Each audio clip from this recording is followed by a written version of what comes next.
کوئٹہ کا جبل نور۔ کوئٹہ کے مضافات میں واقع جبل نور نامی اس مقام پر قرآن کی جلدوں کو محفوظ رکھا جاتا ہے۔ پاکستان کے صوبہ بلوچستان کے دارالحکومت کوئٹہ کے مضافات میں واقع جبل نور یعنی روشنی کا پہاڑ ایک ایسا مقام ہے جہاں ان قرآن کی جلدوں کو محفوظ کیا جاتا ہے جو بہت پرانے ہونے کے باعث قابل استعمال نہیں رہتے۔ ایک مقامی تاجر سمند لہری نے سن 1992 میں جبل نور فاؤنڈیشن قائم کی تھی۔ اس تنظیم کے تحت انہوں نے مقدس کتابوں کو بے حرمتی سے بچانے کے لیے ایک پہاڑی کے دامن میں ایک کمرہ تعمیر کیا تھا۔ جب یہ کمرہ اوراق اور مقدس کتب سے بھر گیا تو مزید جگہ بنانے کے لیے سرنگیں کھودنے کا کام شروع کیا گیا۔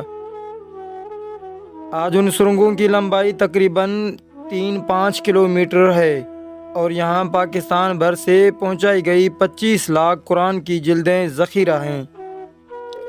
ایک بڑی تعداد میں مقدس کتب کو نئی سرنگوں کے کھودے جانے کے بعد یہاں محفوظ کیا جائے گا۔ جبل نور میں نئی سرنگیں کھودنے کا کام جاری ہے۔